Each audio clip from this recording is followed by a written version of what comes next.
with the show. This is it. Get ready for truth and common sense. Join the Framers View on Rumble.com to be part of the chat. Be sure to click join and follow to help keep the Framer on the air. Watch the replay on theframersview.com or rumble.com.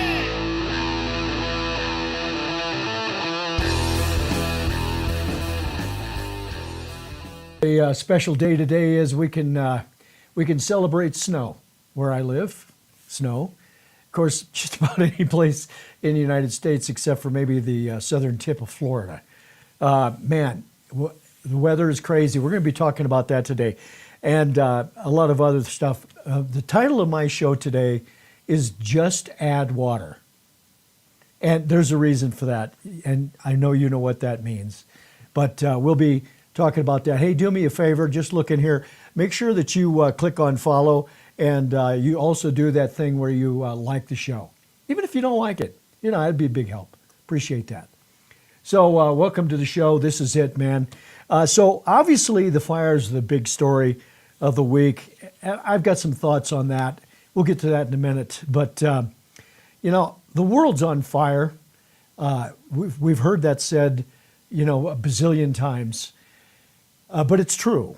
And, you know, Trump's coming into an interesting time. We've got North Korea getting crazy again, shooting up missiles and stuff. You got China that wants to go into Taiwan. You got Iran that's feeding problems into the Middle East, although there's some big changes that's happened in the recent times on that. Then, of course, you've got Ukraine and Russia, and then all of the things that Trump wants to do. So it's going to be, it's a potpourri of poop, as I would say, with what we've got going on in this country. So that's part of the show today.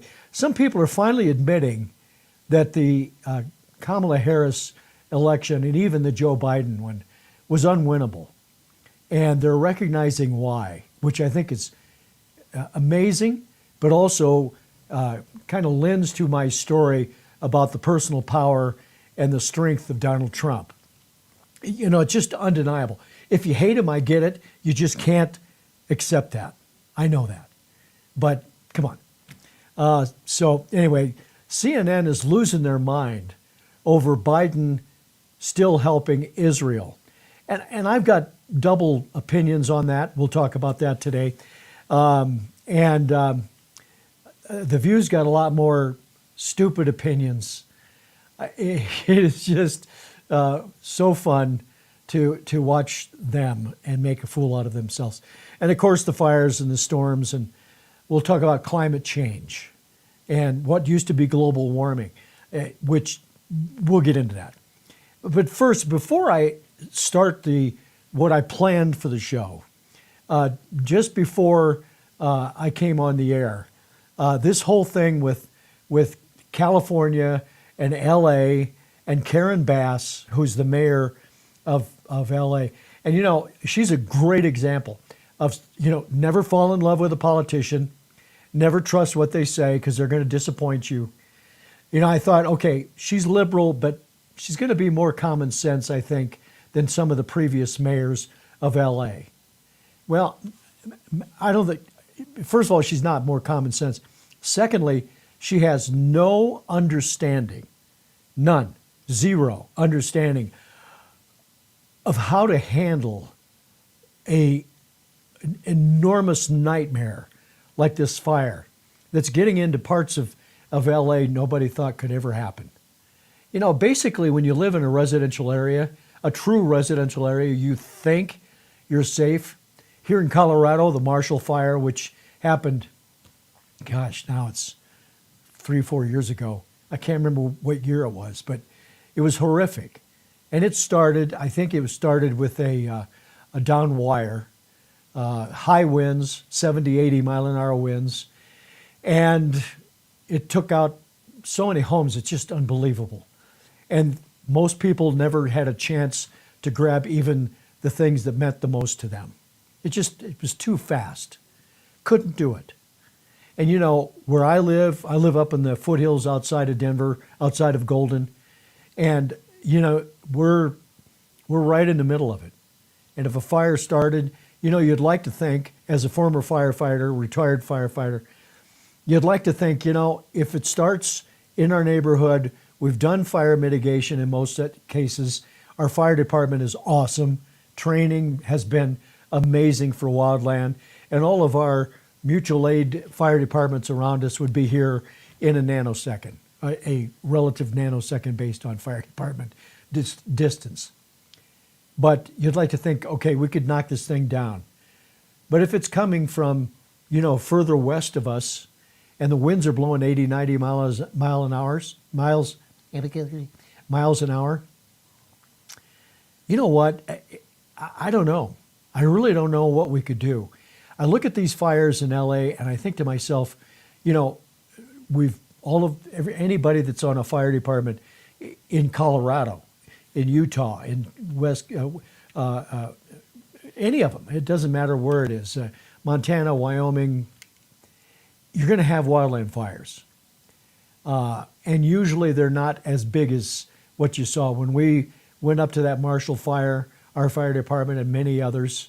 I mean, they're trying to put a fire out or wet down an area for next door property, and the next house just goes and goes up.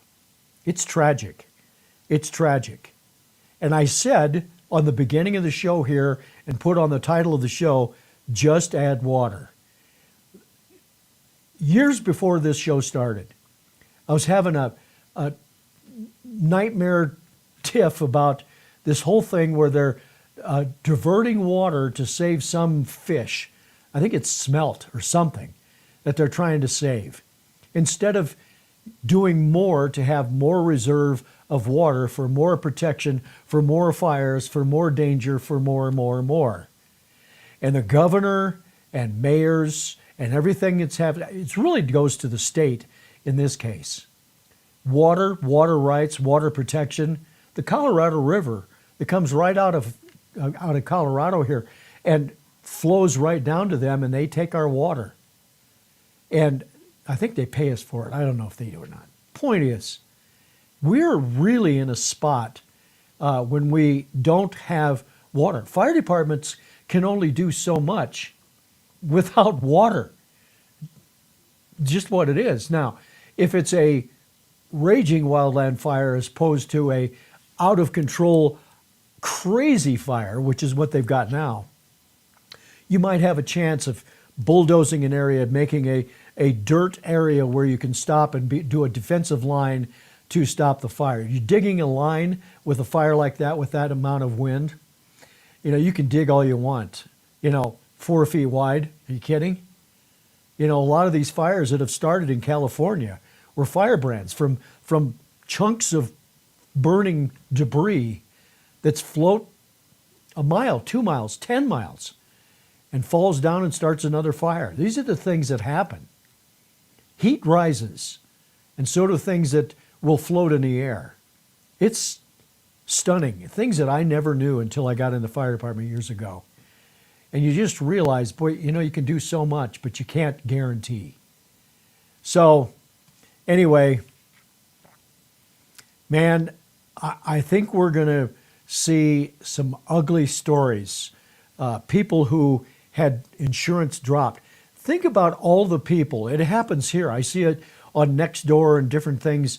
People saying, hey, my insurance has just been dropped. I'm trying to get coverage and I can't get anybody to cover me. I'm looking for a solution, and we'll type in, go to the one we use, go to the one that, but, I'm not going to name any insurance companies. I'm not going to do it. But my point is it doesn't matter. A, B, or C. They may be doing coverage now, but a month from now they may not be, and they may drop you. That's the scary part. So imagine if you, 2 weeks ago, were notified that your insurance company is dropping you, or you got dropped and you're still trying to get coverage, and your mortgage company's after you because they know that your insurance has been dropped, and you're going to have forced insurance, but they're still in the middle of that, and then this fire starts. It's, talk about catastrophic. I mean, this is a perfect example of how something that you've got put together falls apart and you have nothing except for a mortgage on something that doesn't even exist, an insurance company that's gone and no insurance coverage, and not much money. Not much money by standards of California unless you're a multi-bazillionaire. What do they do? And where do these poor people go? The hotels are full already. I can assure you of that. So where do they go? They can't go to their neighbors because their neighbors' houses are gone.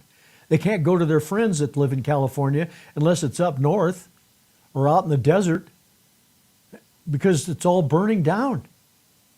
I don't know, man. That is one scary experience. So I got a video. Dennis Quaid, who is an amazing guy. He did Reagan. He did Clinton in movies. He's a brilliant guy. He did a thing on, what was that he did it on? Oh, Fox Nation. He did a story on fighter pilots in the military. It was amazing. And he's just an interesting guy. He's a smart guy, and he really is calm and clear with his thoughts. I want you to watch this and see what I mean. We'll talk about it. Before we get started, I'd like to thank Anthony Marmolejo, James Contreras, Mike Zimmerman, and John Kohler from OES 5113 from Fresno, who came down here to help out with this fire. I can't say enough about the firefighters. They've really made the difference. They've really made the difference. They're the guys that are running in when everybody else is running out. They made a difference right here on my block. They made a difference right here on my block. I have to say the fire was not more than 150 yards away from taking out the whole block. I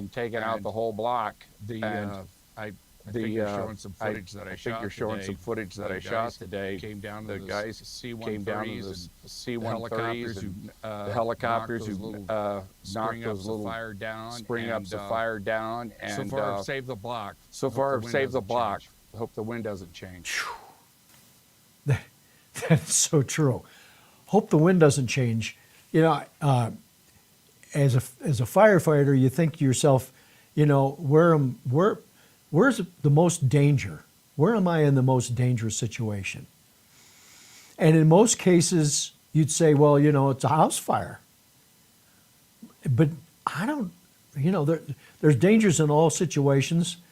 A house fire, yeah, you can fall through a floor, or a ceiling can fall down on you if you're inside. You can be trying to rescue somebody inside of a building and something can happen, yes. But there's a very different thing with wildland. It can come from behind you. The wind changes and it turns and comes back at you. And they call it get in the black, which means the part that's burned. And if it's not fully burned, you're not safe. You're not safe anyway. But he made it a good point. Looks like we're okay as long as the wind doesn't change. Whew. Yeah, baby. All right, well, let's get on to news. I don't want to continue and go on and on and on about this fire. It's hard enough to see this. No matter where you go on TV, you see it just story after story after story. And I'm not going to say it gets old. It gets painful. It gets painful. It hurts to imagine what these people are going through. Nobody wants this to happen. Nobody. So, as I mentioned, the world's on fire, but there's some things that's going on that's interesting. You've got Panama Canal, which Trump wants to take control of, and he's got a reason for it. You've got Canada, which he wants to make the 51st state. I think it would be really maybe like the next 4 states, so it'd be 54 states. We got to figure out how to make the flag work that's behind me here. How do we line that up? But anyway, somebody would figure that out smarter than me. But the point is that that's happening. Then you've got Greenland, which everybody thinks he just wants to get Greenland, and we'll talk about that. And I've got some stories on that with General Kellogg, Keith Kellogg, who's really a brilliant guy and has some interesting stories, and we'll have that in a moment. But there's so many underlying issues that are being addressed by Trump that people don't know about and don't want to think about and don't want to talk about. And that's really what this show's about. It's not just about the surface information. We have to understand why people do what they do or wonder why they do, and we bring up that question and ask people to answer it. Genesee Boy says, mismanaged resources. Oh, well, at least Delta, what is it? Delta Smelt is safe. They're yummy. It is smelt. Yeah, he's right about that. You know, Genesee Boy is a former firefighter also. We've gone on fires together so many times. We're both retired.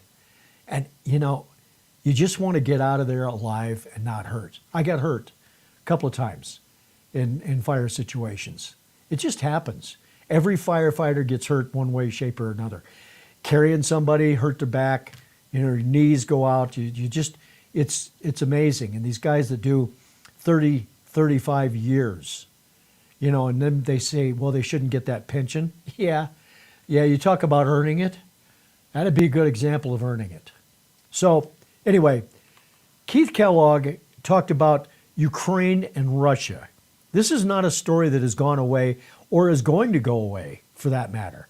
So first of all, let's watch this video, and then we'll talk about it here on the other side. Here we go. That he wants this war to end. It's carnage. And he knows it's a tough one. He said that yesterday in his press conference. But he's committed to it. And when you look at it, you know, I know I'm on the clock. You know, sort of goes back to the NFL draft days when the Atlanta Falcons are on the clock. Well, I'm on the clock. And he's on the clock as well because he wants to end it as quickly as he can. Because when you look at the damage, when you look at what's happening within Ukraine, and just the casualties alone are enormous. The Russian casualties, the Ukrainian casualties, the damage to their cities. This is a war that needs to end. And I think he can do it in the near term. I really do have a lot of confidence in his ability to actually get to a position where this war is actually over. And I think what people need to understand, he's not trying to give something to Putin or to the Russians. He's actually trying to save Ukraine and save their sovereignty. And he's going to make sure that it's equitable and that it's fair. And he said that repeatedly, both when Zelensky met him in Trump Tower and when he said it on his press conferences. So I think, you know, I don't want to divulge anything that the president says or doesn't say because he speaks for himself. I do not speak for him. We're going to have an opportunity to talk about it. And we'll have more after the 20th of January when he's officially the president. So let's just talk about that for a second. You've got two countries. I don't want to sound like Kamala Harris now.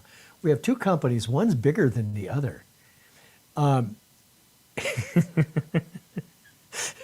Sorry, that just came to me as I started to say that. But you've got two countries right next to each other that one has already taken Crimea a long time ago. And Ukraine deserves to have that back. Russia has bombed. Ukraine has bombed. People's lives have been lost. Buildings have been lost. Just kind of like the fires. People have lost the resources of their life. And why does this continue? Well, first of all, if you have, okay, let's use spousal abuse. Let's just use that for an example. It's kind of Russia and Ukraine is a husband and wife fighting. So what happens with that? Well, number one, not necessarily the most importantly, but number one, you have people that are angry at each other, that are bombing each other, that's throwing stuff at each other, and they're not going to give up. They're not going to stop. They're going to fight and fight and fight until it's just too far. Somebody has to come in the middle. Who better than that guy that's the future president of the United States in, by the way, 11 days, and could resolve this? That's really what we're looking for. We're looking for a result that is different than what we've had in the past. And I think we can do that. I think we can manage that without having a nightmare. because Trump knows how to go in, talk to Putin, talk to Zelensky, figure out a way to bring these two together, make a plan, and solve it. There's going to be some more on that here in a moment. But I want to also address Trump and Greenland and Panama, because this is another Do you think we should have piece that? of this. What the heck? I've got, let's end that. Yeah, there we go. That commercial, oh my God, it just keeps coming up. Anyway, there's a further reason why this Ukrainian issue is going on. And it's about the fact that Biden is doing nothing. Watch this. There were a lot of mistakes made. There were a lot of mistakes made in that negotiation. Your reaction, General. Well, I think he's absolutely right. I think the biggest mistake that President Biden made is the fact that he's never engaged in any conversations with Putin. I mean, he hasn't talked to him in over 2 years. He needs to talk to him. That's one great thing the president does, is the president does talk to adversaries and allies alike. And he knows it's a tough one, but he actually knows you need to talk to people to get to an end state, and that's what he's going to do. So what we're going to do, we'll set the conditions for the president, and then he'll eventually get to a position where he'll be talking to President Putin, and also President Zelensky as well.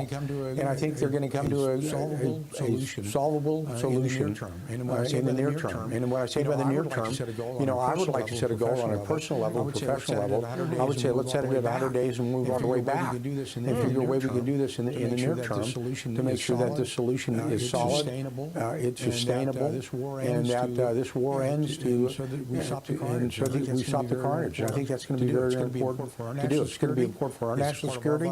It's part of our vital national interest, and it's also good for Europe as well, and the globe as well. Yeah, that too. 2 years since Biden's spoken to Putin. Well, how can that even be? Again, let's go back to the fight thing. Let's use a bar situation. Two guys are pushing each other around. Does a little guy go over and stop it, or does the big bouncer come over? Well, the big bouncer is the United States. Peace through strength. Helping others through strength is really what America is about. It is the foundation of America, to be able to create a safer solution for people around the world, certainly for the United States. But when something's going on that's not good, Ukraine, Russia, Iran, China with Taiwan, stopping Korea from doing their stupid stuff, the big boss, the big bouncer, the big guy, the big country can come out here and do something and make a difference. He's done it before. The peace accords that were done with Israel and the whole Middle East, that was a big deal. And that was put together by the Trump administration. We can do these things. We could have done it. Biden could have done it. The truth of the matter is Biden has massive experience, 50-some years. If he had a brain, because he didn't graduate at the top of his class, just in case you wondered, unless you put the student graduate rolls upside down, then you can find him at the top of the class. But he could have gone there. They could have negotiated something. Anthony Blinken isn't the answer. He is hopeless. He's worthless. So I wanted to just touch base on this Panama Canal and Greenland issue. We'll talk about this on the other side, but watch this. Well, we need Greenland for national security purposes. I've been told that for you get rid of a that long time. You get rid of that artificially drawn line, and you take a look at what that looks like. And you take a look at what that looks like. And it would also be much better for national security. Don't forget, we basically protect Canada. The Panama Canal is vital. The Panama Canal is vital It's being operated by China. It's being operated by China. China. And we gave the Panama Canal We to gave Panama. the Panama We didn't give it Canal to to China. Panama. We didn't give it to Get a final China. thought from you on all Get that. a final thought from you on all that, General. Yeah, well, quickly, two Yeah, things. well, One with two things. One with Panama. You know, the Land Bridge Group is a Chinese group that's actually running the Panama Canal. They've got their headquarters on the Atlantic side in Cologne, and they basically do run the canal. And the president's right about that. And when it comes to Greenland, people forget that, you know, President Andrew Johnson tried to buy Greenland when he went after Alaska as well. And at the end of World War II, you have President Truman offer $100 million to buy Greenland then. So this is not a new idea. This is actually an older idea that's come around. So when you look at what the president's doing, he's really kind of thinking out of the box. He's trying to engage, and he's putting the United States in a position of global leadership. So when you look at it historically, there's a lot of things he is saying is very, very accurate historically, and it makes a lot of sense internationally what it looks like for the future. You know, when it comes to Panama, I was an assault brigade commander during Just Cause, the invasion of Panama. We actually did take the Panama Canal back in the late 80s during Operation Just Cause, and 3 weeks later we gave it back to them. So we've taken it before. It's happened before. And I think his point about the Chinese running the canal is a good point, because over 70% of the commerce that goes through the Panama Canal is in fact. That's a fascinating piece of information that you should really know. 70% of everything that goes through the Panama Canal is American. You know, I remember I was way younger than I am now, back in the 70s, when, you know, I don't want to desecrate his name at this point because he's about to be put in the ground, but Jimmy Carter gave away the Panama Canal. He gave it to Panama. We built it. Many people died. Malaria. The things that happened while that was being built is similar to the skyscrapers that have been built, the bridges that have been built, the men and women that die building these things, because they're all dangerous. They're all, you know, whether it's a physical danger or a medical danger. The malaria that occurred during Panama Canal. And then Carter just gives it away. Now, what I forgot about, I did know it, but I forgot about, was that we took it back during that incursion situation back in the 80s. And then we stupidly gave it back to him. And I think that was Reagan that gave it back to him. So, you know, I'll say it when I don't agree with something. Why did we do that? It's really something we should be controlling. And now knowing that China is controlling it, China has managed of that, they could just turn it off. And 70% of what goes through there is us, and we wouldn't get through. We'd have to go all the way around the globe to get onto the other side and come into other ports on the East Coast and the Southern Coast. We don't need that to happen. So you got Panama Canal and you've got Greenland. Now, Greenland, I've said this a couple times this week, but I want to repeat it because it's important to repeat. As we know, the ice is melting in the Arctic. And it is a clear point of access for Russia and China to come in, use Greenland as their base, to take it over if they wanted to. I mean, there's nothing that says Russia and China wouldn't take over Greenland and just, that's it, we've got it. And then we don't have a port. We don't need that. So, you know, you could say, well, Trump's just yapping, it's normal nonsense. But guess what? He's looking at it as a security point. It's a security issue. And it's not a vacation location. I don't think. I don't know what their summer's like.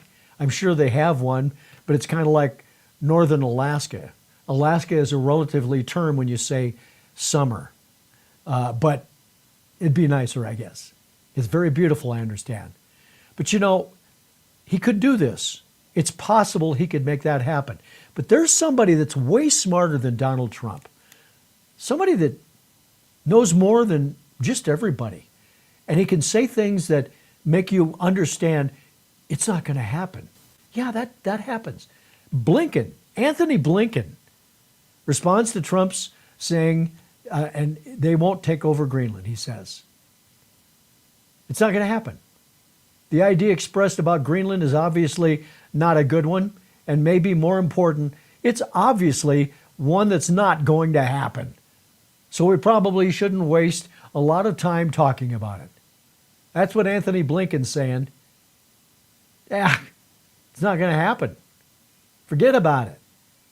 I think one of the basic propositions we brought to our work over the last 4 years, this is Blinken talking, is that we're stronger, we're more effective, we get better results when we're working closely with our allies, not saying or doing things that may alienate them, being the other guys. Well, Anthony Blinken, over the last 4 years, you haven't been more effective. You haven't gotten better results. The wars that started are still going on. Israel is still getting bombed and they're bombing others. We're going to have a story on that here in a little bit. But it's just nonsense. They haven't accomplished anything. And they always want to do a revisionist story and say, this is their opportunity to say, we did a better job. No, you didn't. You just didn't. So we'll see. But Anthony Blinken, you know, every time he gets on a plane, he goes someplace to another country, I worry about it. It just doesn't seem like it's a safe situation when this dude's doing anything. It just isn't. So, wink and blink and a nod, Joe Biden, all the people, John Key, what's her name? KJP. Karine Jean-Pierre. I can't ever remember her name because I don't want to. She talked about how she couldn't have done it as the press secretary with all of her help. What did she do? And that's just a side note. What did she do? She really didn't answer any questions. And when she did, she just basically blew a bunch of insulation into a room so nobody could hear her. It wasn't done well. So I don't know if the people that helped her should take credit. They might want to keep out of that so they could get another job. That's just my opinion. But yeah, that's probably what should happen. All right, so getting back to the politics of things. And, you know, I think Kamala should have won. That's the words you hear from so many people on the Democrat side. I know everybody that heard me say that when I paused probably went, what? What did he just say? They keep saying it on the Democrat side. They can't stand it. You know, Joe Biden thinks he could have won if he'd have just stayed in. Kamala Harris, you know, she's being lauded as the most diplomatic, that she went and certified Trump as the next president of the United States.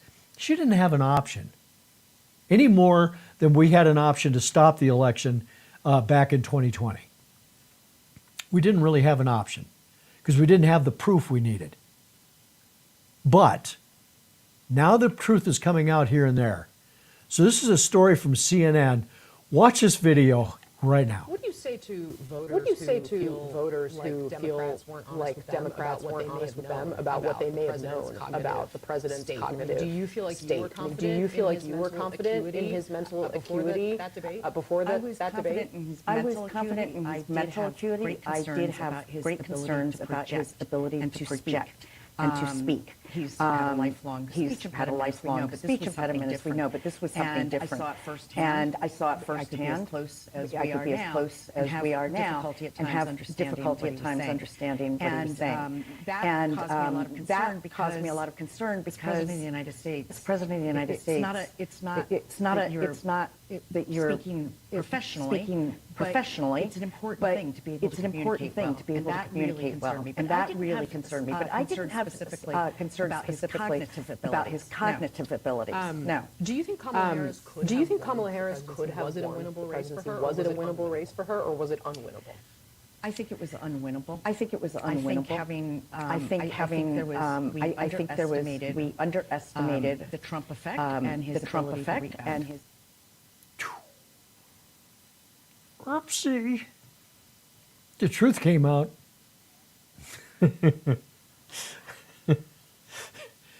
You know, it isn't, first of all, for her to say, well, you know, I had trouble hearing him or understanding him. When he's talking like he's got 12 marbles in his mouth and he doesn't even say words that match the sentence that he's trying to spit out, that's cognitive problems. That's mental problems. It happens to a lot of people. You know, hey, we all go through. I was just talking to a friend of mine. I think he's 2 years older than me, I think. And we were laughing about the fact, the old joke, you know, you go to the refrigerator and you wonder why you're there. It happens to you.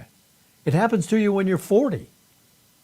You know, you just kind of wonder, you know, where was Biden and all of his people when things really were going downhill?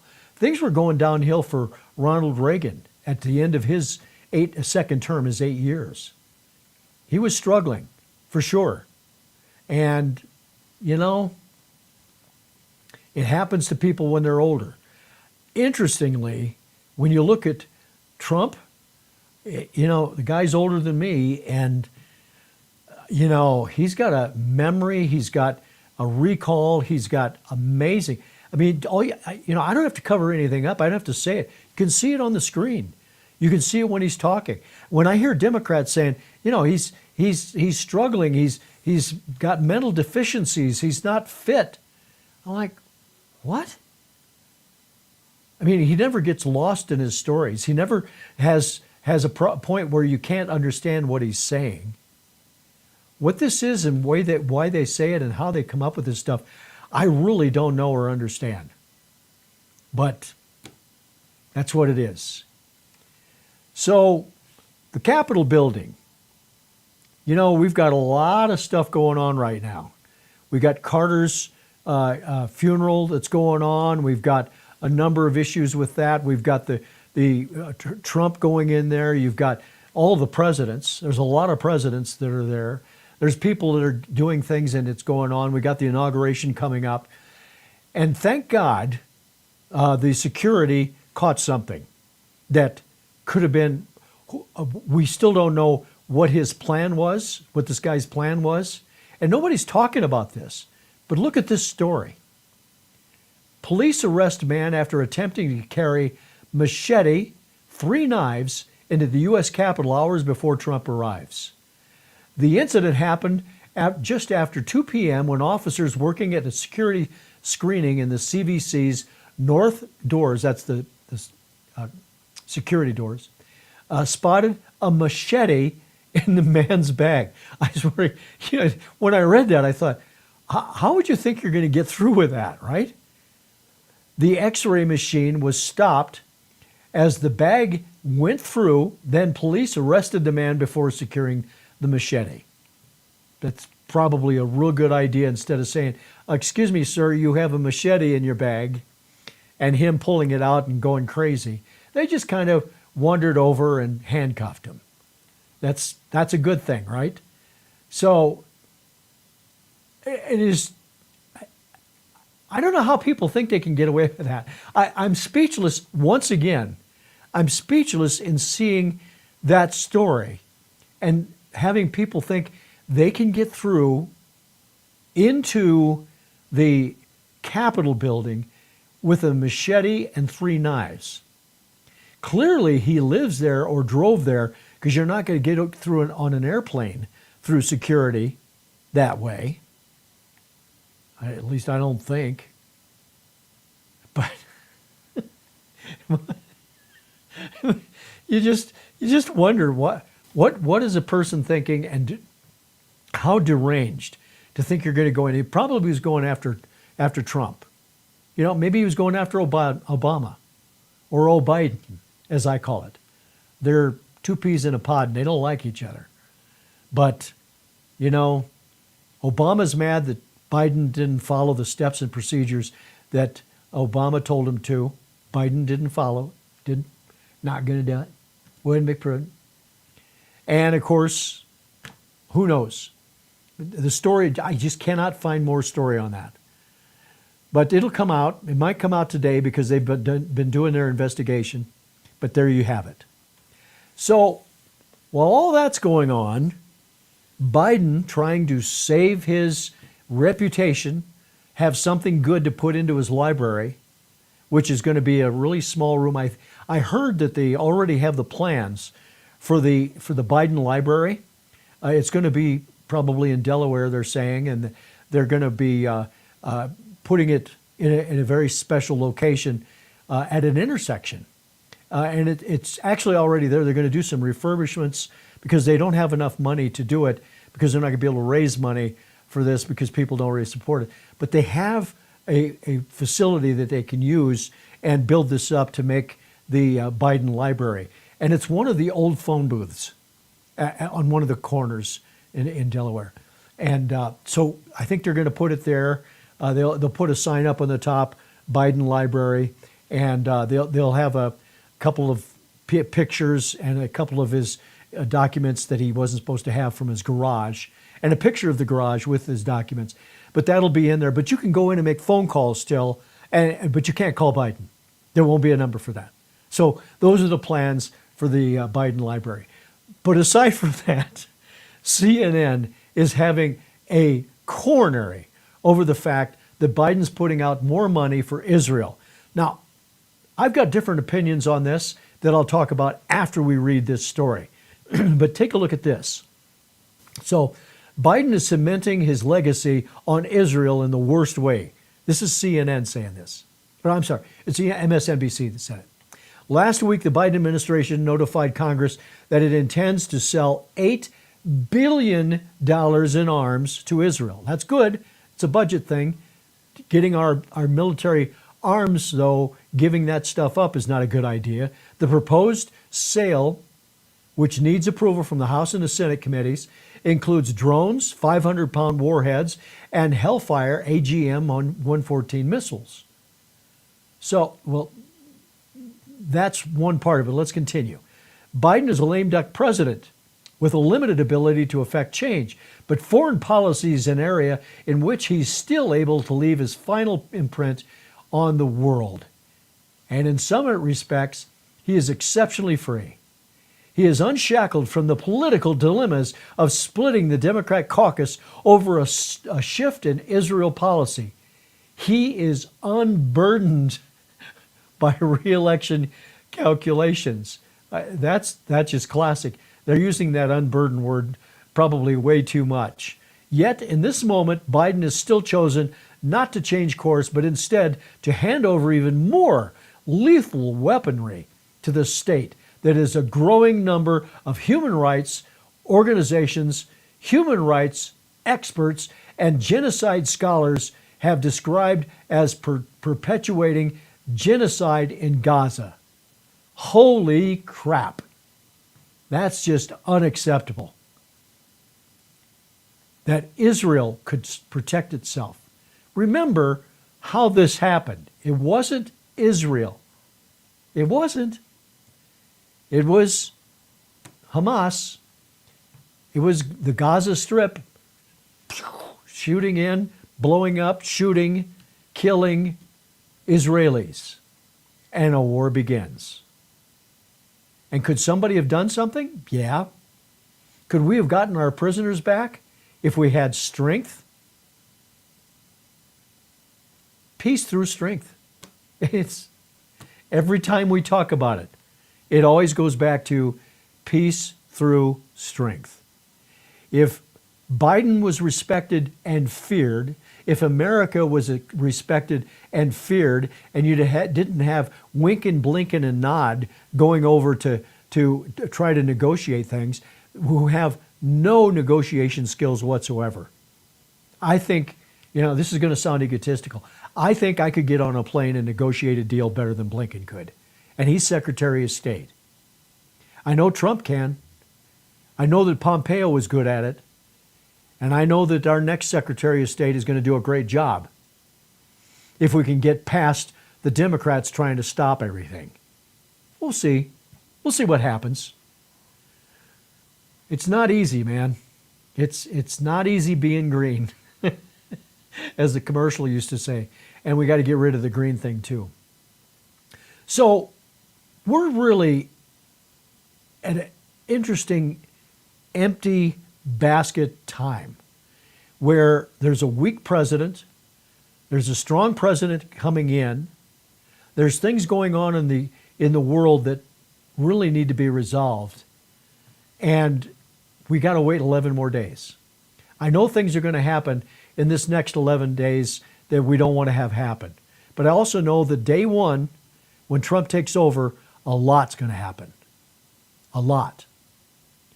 So you might remember, and this is another example of how people just won't give up having hate. But you might remember that when J.D. Vance got picked as the vice president candidate and is now the vice president elect, he had written a book called Hillbilly Elegy. And this was a book written about when he grew up in southern Ohio, kind of from, I've never been in that area, but it's kind of like southern Indiana and Kentucky and Tennessee. It's the southern drawl, accent, poorer people for sure. The opportunities aren't there. And he wrote a book about how he grew up with his grandmother. And it was an interesting point. Now they're making a movie about it. And Glenn Close is in this movie. So watch this from The View. They cannot resist. They just can't resist. Watch how this goes. J.D. Vance's Mamo, his grandma in Hillbilly Elegy, and the movie was based on his best-selling memoir. I remember him hawking it in the old days. So, and he even visited the set at the time when you were doing that. And he helped young Owen, who was playing him. He helped him. We all met members of the family. We all sat with them individually, one-on-one. And for me, with Mamo, I'd say, how did she walk into a room? How did she sit? How did she smoke? How did she laugh? How did she change the chemistry? So that was, the family was very generous with their time. He had a whole different personality in those days than he has now. I don't know what happened. A lot of people out there like that. The Invasion of the Body Snatchers, I think, is the name of that movie. You were so fabulous. Power is probably the biggest aphrodisiac for a human being. You're right. I honestly forgot it was you because you're so fabulous in it. You take on the whole meme of it. She was an amazing woman. I was toning her down, actually. Oh, wow. Oh, yeah. Well, now he's talking about childless cat ladies, so there's that.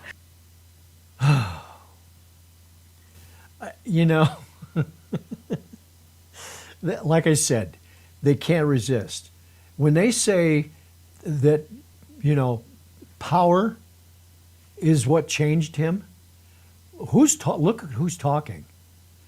Look at, it's insane that they would even say that, but they don't even realize the stars of movies, they think they have power.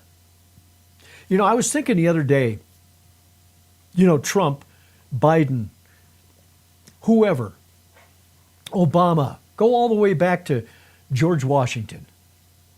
There's great men and there's men that didn't do a good job. There's people that were assassinated because they were doing a good job in most cases. There's people that are in powerful places all over the world in business and politics.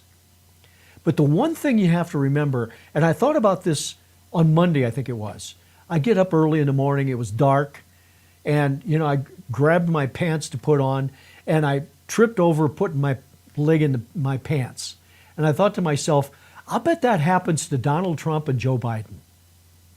You just same as everybody else. You put your pants on one leg at a time.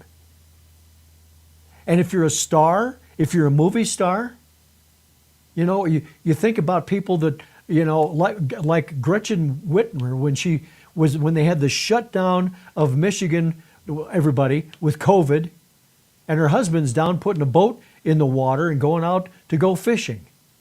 They think they're more powerful than everybody else and they can get away with it. And that's not what America is about. But that power is something that I've been in power positions, very high power positions, and always reminded myself, you know what? I'm just plain old Neil. I'm Framer. One of my fireman buddies called me this morning. He said, "Hey, Framer," and it just felt good to hear that, because that's what they all call me. That's why it's called Framer's View. Well, two reasons: my name and the framers of the Constitution. Oh, wait a minute. Constitution. I didn't put it up today. But just because you are well known, or you're known, or you're highly respected because of whatever you've been doing, doesn't mean you're so powerful that you're more important than everybody else. Doesn't work that way. I've seen movie stars and famous people in airports. I traveled massively for most of my life. And, I've seen these powerful people. And some of them you can talk to. They'll just talk to you like it's just somebody that's sitting on your deck talking to you on a summer day. And there's others that are just obnoxious. And the ones that you can just talk to basically are the ones that figured out they're just plain old them. That's what we have to remember. That's what we got to get our arms wrapped around. And boy, this hate and this power trip is really scary. And yeah, does it get heady when you become a senator or you become a president? I think so. I don't doubt that a bit. So my last point covers just a number of items. The storms, the snowstorms, tornadoes in the winter, in the summer, people having car accidents, people dying freezing, people dying from overheat, all of these things that are going on. And I showed a video the other day of Al Gore at the big stupid convention that they do every year, where they fly their private jets in to be powerful, and the climate change issue. And I always have to remind myself to let go. It's the only way I can put it. You got to just let go. And what I mean by that is there is unquestionably a warming or a cooling at different times. But I don't think I ever used this chart. But I want to talk about this in depth for people to understand.